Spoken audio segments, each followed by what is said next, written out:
नमस्कार दोस्तों, स्वागत है आपका अपने इस यूट्यूब चैनल पर। आज हम पीसीएस मेंस 2024 का जो फॉर्म है वो भरने की डिटेल देखेंगे, किस तरह से फॉर्म भरा जाएगा। जैसे ही आप Uttar Pradesh public service commission की ऑफिशियल वेबसाइट पे जाएँगे, तो वहाँ पर आपको नंबर 2 पे कन्वेंशनल फॉर्म का मिलेगा।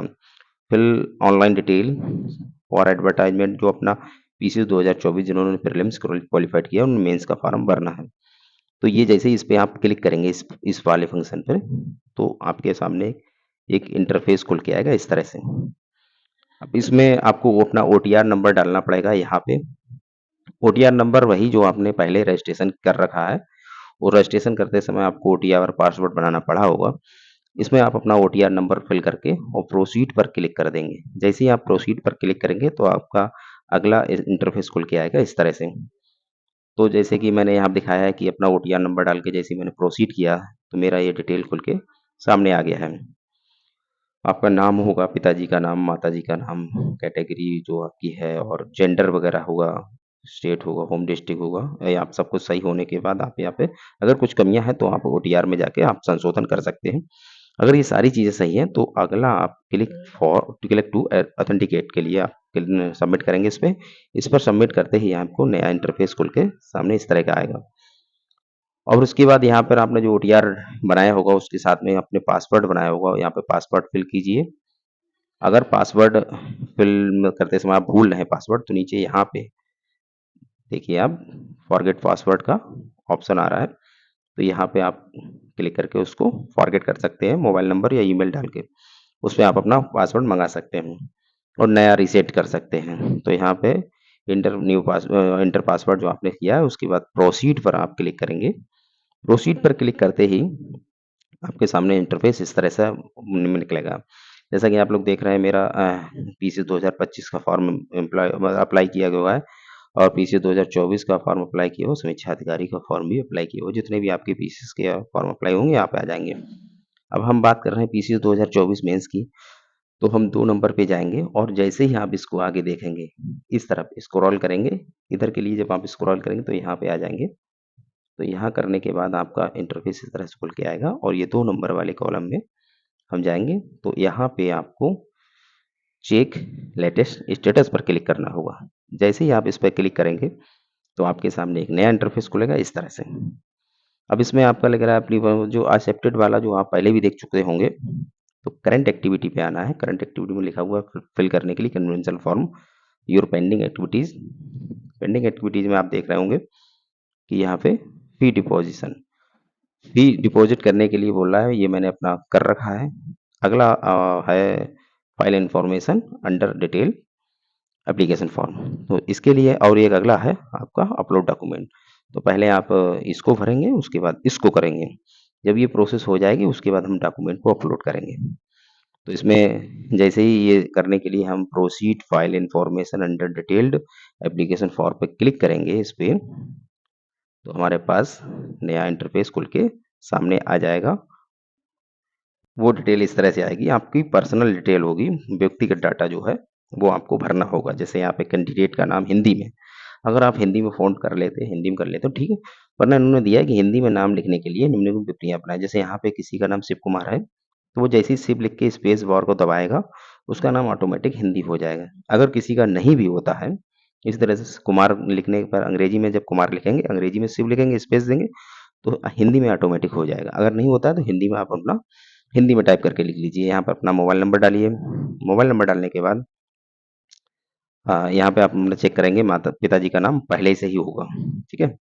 माताजी का नाम लिखिए, पिताजी का व्यवसाय क्या है, माताजी क्या करती हैं, जो भी है आप सेलेक्ट करेंगे, डिटेल निकल के आ जाएगी। यहाँ पे जैसे ही आप इस पे क्लिक करेंगे तो पूरा लिस्ट खुल के आएगी, इस पे क्लिक करेंगे तो पूरा लिस्ट खुल के आएगी। जो भी है सेलेक्ट कर लीजिए। हाँ, फादर्स ओरिजिनल रेसिडेंस मतलब पिताजी का जन्म कहाँ हुआ? यहाँ पे वो मतलब पिताजी कहाँ रहते हैं आपके, तो उनका जो पर्सनल एड्रेस है, जो यहाँ पे एड्रेस माताजी का है, क्योंकि आगे वाला कॉलम में भूल गया था, पिताजी का जन्म कहाँ हुआ वो आगे है। तो यहाँ फादर्स बर्थ प्लेस लिख देना है और मदर्स बर्थ प्लेस लिख देना है। फादर्स नेशनलिटी वो सिटीजन ऑफ इंडिया ही भरना है, मदर्स मतलब जो भी हो आपका, और फादर्स का एनुअल इनकम इसमें भर देना है और मदर्स का एनुअल इनकम इसमें भर देना है। और जैसे ही आप सेव एंड नेक्स्ट करेंगे तो आपके सामने एक नया इंटरफेस खुल के आएगा इस तरह से। माफ़ कीजिए दोस्तों, ये थोड़ा-सा धुंधला रहा है, लेकिन मैं आपको पढ़ के पूरा बता दूँगा। ये आपका एकेडमिक शैक्षणिक विवरण है, और जैसे ही आप इसमें हाई स्कूल की डिटेल भरेंगे तो यहाँ पे आपको बोर्ड सेलेक्ट करना पड़ेगा। प्लीज़ सेलेक्ट लिखा हुआ है, बोर्ड सेलेक्ट करना पड़ेगा। जैसे ही जो भी आपने बोर्ड जिस बोर्ड से किया है वो बोर्ड सेलेक्ट करेंगे, फिर उसके बाद नीचे कॉलेज का नाम भर देंगे। आपकी मार्कशीट पे कॉलेज का नाम जैसा भी लिखा है वैसे भर दीजिए। आपने इसको कब पास किया है तो इसमें भर देंगे। कब एडमिशन लिया है वो भर देंगे, कब इसको लीव किया है वो लीव ईयर वो भी भर देंगे। अब यहाँ पे एक छोटा-सा डाउट है, जैसे मान लिया किसी बंदे ने 2010 में अपना हाई स्कूल किया है, तो आपको पता है कि जो हमारे शैक्षणिक वर्ष होते हैं, वो 2 सालों को मिला के काउंट होते हैं। जैसे इस समय वर्तमान में हमारा सत्र 1 अप्रैल से शुरू होता है और 31 मार्च तक चलता है। इस समय जो चल रहा है सेशन, लेकिन जो कुछ लोग पुराने होंगे तो उन लोगों का 1 जुलाई से चलता था और 30 जून को समाप्त होता था। तो जैसे कि मैं यहाँ पे बताना चाह रहा हूँ कि किसी बंदे ने अगर 2010 में हाई स्कूल किया है, तो इसका मतलब है उसने एडमिशन 2009 में लिया होगा। अगर जुलाई चलता होगा तो जुलाई 2009 में लिया हुआ और जून 2010 में वो पास हुआ होगा। तो यानी एडमिशन हम लोग मतलब काउंट करेंगे साल का तो 1 साल पहले होता है और अगला अगले साल में वो मतलब एग्ज़ाम देके उसका रिज़ल्ट बन जाता है। तो यहाँ पे वही भरना है, जैसे 2010 तो एडमिशन आपने 2009 में लिया होगा और 2010 में उसको लीव कर दिया, जिस साल पास हुए वही साल लीविंग का भर देंगे। फिर यहाँ पर लिखा हुआ है मूल्यांकन का प्रकार क्या है आपका। मूल्यांकन के प्रकार से मतलब आपके मार्क्स मिले हैं या ग्रेड मिला है, या जो भी सिस्टम आपका हो। जैसे आपका मार्क्स है तो मार्क्स भरते ही इसको, जैसे ही आप इसमें मार्क्स भरेंगे लिखेंगे मार्क्स, तो यहाँ पे खुल के आ जाएगा पूरा ये। तो आपकी डिवीजन क्या रही है, श्रेणी क्या रही है, फर्स्ट सेकंड थर्ड जो भी है, और यहाँ पे आपका सर्टिफिकेट नंबर पड़ेगा। हाई स्कूल के साथ पहले लोगों को सर्टिफिकेट मिलता है, अब तो शायद एक ही साथ मिलता है, मार्कशीट और सर्टिफिकेट नीचे। तो सर्टिफिकेट नीचे नंबर पड़ा होता है नीचे, आप देख लेना कहाँ पे है वो सही से। पुराने लोगों में सबसे वो हाई स्कूल की मार्कशीट के साथ एक सनद प्रमाण पत्र मिलता था, उसे हिंदी में सनद बोलते थे। उसके नीचे सबसे नीचे साइड में सर्टिफिकेट नंबर पड़ा होता था। रिमार्क इफ एनी तो इसमें लिख दीजिए कि आप पास, क्योंकि पास तो आप कर ही चुके हो। फिर अगला कॉलम यहाँ पे आता है टोटल सब्जेक्ट। जैसे हाई स्कूल में टोटल सब्जेक्ट 6 हैं, जैसे ही आप इसको 6 भरेंगे तो 6 भरते हुए आप जैसे ही इसको कहीं पे टच करेंगे तो यहाँ लिस्ट खुल के आ जाएगी सब्जेक्ट की, कॉलम बन के आ जाएंगे इस तरह से। 6 कॉलम बन के आएंगे, उसमें सब्जेक्ट भर दीजिए, उसमें कितने प्राप्तांक मिले हैं। जैसे मान लिया आपके पहला सब्जेक्ट आपने इसमें हिंदी भर दिया, जैसे मान लिए ये इस तरह से कॉलम खुल के आएंगे। अब जैसे आपने इसमें हिंदी भर दिया तो हिंदी में कितने नंबर मिले, जैसे में आपके 64 नंबर आए हैं, तो यहाँ पे आपके जो टोटल पूर्णांक होगा वो 100। इस तरह से आप सब्जेक्ट सारे भर देंगे और ये वाला हाई स्कूल वाला जो है कंप्लीट हो जाएगा। उसी तरह से इंटर में बोर्ड भरेंगे, स्कूल का नाम भरेंगे, किस साल पास हुए हैं, किस साल एडमिशन लिया, किस साल छोड़ा है उसको, मार्क्स है या ग्रेड है, डिवीजन कौन सी बनी है, सर्टिफिकेट नंबर, और रिफाइनी पास वाला वही रिमार्क करना है। यहाँ भी सब्जेक्ट आप जैसे ही 5 भरेंगे, 5 खाने खुल के आ जाएंगे, उनको भर देंगे। उसके बाद आप जैसे स्नातक की बात होती है, स्नातक के लिए आप उसका जो यूनिवर्सिटी भरेंगे, कॉलेज का नाम भरेंगे, कब पास हुआ है और कब एडमिशन लिया है, कब छोड़ा है उसको, ग्रेडिंग सिस्टम है या मार्क सिस्टम है, फर्स्ट डिवीजन से, बिल्कुल वैसे ही करना है आपको। अब जैसे स्नातक में यहाँ पे अगर आपके पास डिग्री है तो ठीक है, वरना एनए लिख दीजिए, नॉट एप्लीकेबल, और बाद में अगर ज़रूरत पड़ती है तो इंटरव्यू के टाइम आप उसको रिसीव कर लीजिए। टोटल सब्जेक्ट यहाँ पे, अब टोटल सब्जेक्ट आप जैसे कि कुछ लोग ने बीए किया हो, बीएससी किया होता है, कुछ लोग अलग-अलग सब्जेक्ट लिए होते हैं। किसी-किसी के तो 3 ही 4 पेपर होते हैं, किसी में 5 पेपर, लेकिन कहीं-कहीं पता लगा 8-10 पेपर होते हैं, 3 सालों को मिला के 12-15 पेपर होते हैं। जैसे कॉमर्स करने वालों के हर साल जो कॉमर्स करते हैं, नॉर्मल कॉमर्स करते हैं, तो group A, group B, group C, इस तरह से हर ग्रुप में 2-2 पेपर होते हैं। 2-2 पेपर होने के बाद 6 पेपर हो जाते हैं 1 साल में, यानी कि 3 साल में 18 पेपर हो जाते हैं। तो इसमें भरना मुश्किल है, तो यहाँ पे आप लिख दीजिए सब्जेक्ट नेम 1, सब्जेक्ट नम हाँ, टोटल सब्जेक्ट लिख दीजिए आप 1, जैसे ही कॉलम खुल के आता है, उस कॉलम में आप कॉमर्स लिख दीजिए और उसका टोटल नंबर कितना आया वो भर दीजिए और टोटल ग्रांट कितना वो भर दीजिए। ज़्यादा सब्जेक्ट होंगे तो आपको यही करना पड़ेगा क्योंकि बहुत छोटी जगह मिलती है और आपको इतने-इतने लंबे सब्जेक्ट के नाम हैं वो भर नहीं पाएँगे आप। तो इसीलिए आप जैसे कि मैंने बताया आप फिर उसमें कोई दिक्कत नहीं है। आप जैसे ही यहाँ पे टोटल सब्जेक्ट भरेंगे तो इसमें लिखिए 1 और जैसे ही 1 लिखेंगे तो एक कॉलम खुल के आएगा। उसमें आप लिख सकते हैं जैसे मान लीजिए कॉमर्स है तो कॉमर्स या जो भी सब्जेक्ट ज़्यादा पेपर है सब आपने जिस जो थीम है जो आपकी वो भर दीजिए, जो मेन कोर एरिया है, कोर सब्जेक्ट है वो भर दीजिए। उसके बाद आपका यहाँ पे कितने मार्क्स ऑब्टेन हुए हैं, प्राप्त मार्क और यहाँ टोटल मार्क आ जाएँगे, वो भर दीजिए। ये कंप्लीट हो जाएगा आपका और यही प्रक्रिया आपको स्नातकोत्तर में भी करनी है। उसके बाद जैसे यहाँ पे यदि अन्य अन्य मतलब अदर में यदि कोई हो तो जैसे कि मैंने बीएड कर रखा है, तो मैंने बीएड के लिए इसमें वही अप्लाई कर दिया। जैसे आपके पास कोई सर्टिफ़िकेट है, कोई डिप्लोमा है, उसको आप इसी तरह से आप इसमें भर सकते हैं और भरने के बाद जैसे ही आप सेव नेक्स्ट करेंगे, सेव नेक्स्ट करने के बाद आपकी इंटरफ़ेस इस तरह से खुल के आएगी। अब यहाँ पे उन्होंने पूछा है अलग से एग्ज़ीक्यूटिव ग्रुप 1 के लिए, जैसा कि अब विशेष अर्हता वाला है, तो एग्ज़ीक्यूटिव 1 के लिए आपका स्नातक पूछा गया है, तो आप येस कर दीजिए। क्योंकि स्नातक से ही तो फॉर्म पड़ेगा, उसके बाद यहाँ पे अपनी यूनिवर्सिटी भर दीजिए, कॉलेज का नाम भर दीजिए और वो ही क्रम करना है। कब पास किया, कब एडिशन लिया, कब लीव किया, मार्क्स हैं या ग्रेड हैं, जैसे मेरा मार्क्स था तो मार्क्स में मैंने यहाँ भर दिए कितने प्राप्तांक है, कितना टोटल है, इस तरह से भर दिया।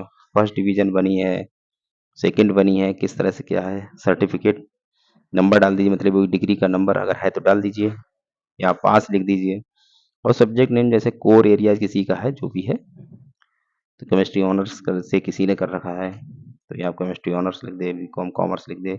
एक सब्जेक्ट जो थीम है वो भर दीजिए आप और उसके बाद आपकी ये चीज़ जो है कंप्लीट हो जाएगी। ये जैसे ही आप सेव और नेक्स्ट करेंगे तो उसके बाद आपके सामने एक इंटरफ़ेस ये खुल के आएगा। अब जैसे ये है इस पार्ट का नाम है अनुभव विवरण। जैसे आपने कहीं और जॉब की है और ये जो पहले सेवा में रह चुके हैं उनके लिए है। कहीं पे प्राइवेट या सरकारी जॉब की है, छोड़ दिया है उसका, तो उसके लिए भरना है। जो सेवा में अभी है वर्तमान में उसका डिटेल यहाँ नहीं भरना है। जैसे कोई अभी नौकरी कर रहा है तो उसका डिटेल यहाँ नहीं भरना है। क्योंकि इसमें मैं बताता हूँ क्या-क्या करना है। यहाँ पद आपका कौन-सा था वो भर दीजिए, पे स्केल कौन-सा था जैसे 5200 से 20,000 होता है, 20,200 इस तरह से होता है ये पे स्केल। इसी 93,000 वो 9300 से चलता है उस तरह से। ये पे स्केल यहाँ पे भरना है आपको।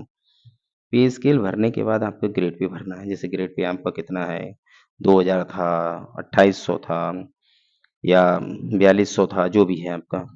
और आप यहाँ पे लिखना है संस्था का नाम पूरे विवरण के साथ, मतलब जो ऑर्गेनाइजेशन था उसका नाम, जो भी आपका विभाग था उसका पूरा नाम और पूरा विवरण इसमें भरना है। पद धारण की अवधि कब से, आपका जो यहाँ पे सिलेक्शन किस तारीख को हुआ तो उस तारीख इसमें भर देंगे। पद धारण की अवधि कब तक, जो जिस तारीख को आपने वहाँ से रिज़ाइन दिया है, वो जब आपने छोड़ दी वो जॉब तब तक का। नियुक्ति का स्थान आप कहाँ रहे, पोस्टेड आपकी कहाँ रही, पोस्टिंग आपकी कहाँ रही। रीज़न फॉर लीविंग यानी पद छोड़ने का कारण क्या है आपका। तो यहाँ पे लिख दीजिए कि आप कहीं दूसरी जगह सेलेक्ट हो गए या कुछ अपनी पर्सनल परेशानी थी और जो भी है, आप इसमें भरना सही से उसको, ठीक है? उसके बाद अगर ये चीज़ आपके पास नहीं है, अगर ऐसा नहीं है तो आप स्किप कर सकते हैं। मैंने कहा जो सेवा में थे या छोड़ चुके हैं उसको, उस चीज़ के लिए बात हो रही है। अगर आपके पास नहीं है तो स्किप करिए और सेव एंड नेक्स्ट करने वालों के लिए ये है, जो भर रहे हैं उसको सेव नेक्स्ट करेंगे, जो लोग नहीं भर रहे हैं इस चीज़ को, वो स्किप कर देंगे। और जैसे ही आप स्किप करेंगे या सेव एंड नेक्स्ट करेंगे, तो आपके सामने नया इंटरफ़ेस आएगा। अब नया स्लाइड खुल के आई है तो उसमें आपको अदर डिटेल में भरना है, जैसे कि अदर अन्य विवरण। इसमें आपको 2 रेफ़रेंस देने हैं, आपको जो परिचित हैं, आपको जानते हैं, उनके नाम, आप उनका पता, उनका मोबाइल नंबर और यहाँ पे नीचे उनकी ईमेल आईडी भी पड़ेगी। तो ये चीज़ है उसके लिए, जैसे ये यहाँ पे सेकेंडरी रेफ़रेंस नेम और उनका एड्रेस, उनका मोबाइल नंबर, उनकी ईमेल आईडी भी पड़ेगी। तो ये उनके लिए है, जैसे मान लीजिए वेरिफ़िकेशन होता है जैसे, तो लास्ट में वेरिफ़िकेशन करेंगे तो हो सकता है इनके मोबाइल नंबर पे या इनके पते पर ये थोड़ा-सा पूछ-पाछ कर लें कि हाँ, मतलब किस तरह के आदमी है, किस तरह के बंदा है। और जैसे ही आप ये सब डिटेल भरने के बाद उसे और आगे जाएँगे, तो यहाँ पर आपका जो पता है, आपने पहले से भर रखा होगा तो पूरा भरा हुआ आएगा। जैसा मेरा भरा हुआ था, तो मेरा भरा हुआ आया। तो ये चीज़ आप देख सकते हैं। आपका केयर ऑफ नेम जो भी है और house, village, street, post office, locality है, कस्बा, सिटी और आपका प्रदेश। ये सारी चीज़ें अगर सेम है एड्रेस तो यहाँ पर सेम करने के बाद ये अपना भरा हुआ है। आपने पहले भी कर रखा होगा तो पहला ऐसे ही आएगा, दोनों तरफ भरा हुआ आएगा। इसको जैसे ही आप सेव एंड नेक्स्ट करेंगे, तो आपके सामने एक ये सबमिट करने वाला फॉर्म आ जाएगा। फाइनल सबमिट यानी जमा करें।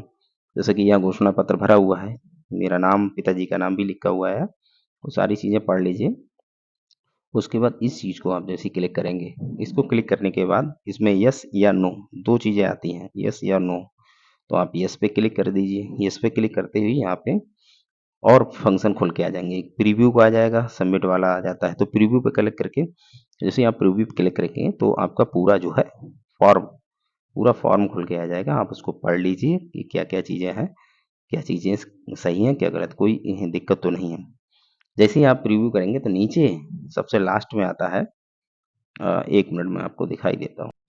ये देखिए, इसमें एक टिक करने के लिए आएगा, I have check the application form, there is no need to no for modification. अगर आपको मॉडिफ़ाई करना है, आपने कमी देख ली प्रीव्यू करने के बाद, तो आप यहाँ मॉडिफ़ाई पे क्लिक कर दीजिए। अगर आपको मॉडिफिकेशन की ज़रूरत नहीं है, तो आप इस पे क्लिक कर दीजिए। हालाँकि इस पे क्लिक करने के बाद आपका मॉडिफिकेशन नहीं होगा और आपका फाइनल सबमिट हो जाएगा। फिर भी इसके बाद आपको मॉडिफिकेशन का मौका मिलेगा और उसकी सारी लास्ट डेट आगे फॉर्म में दी गई है। वो मैं आपको देखकर कन्फर्म कर दूँगा। तो दोस्तों आज हमने जाना कि किस तरह से फॉर्म को सबमिट करना है और डॉक्यूमेंट अपलोड के लिए मैं एक वीडियो अलग से बनाऊँगा। जब मैं अपने डॉक्यूमेंट अपलोड करूँगा तो साथ में उसको बताता चलूँगा कि किस तरह से डॉक्यूमेंट अपलोड करने हैं। Thank you.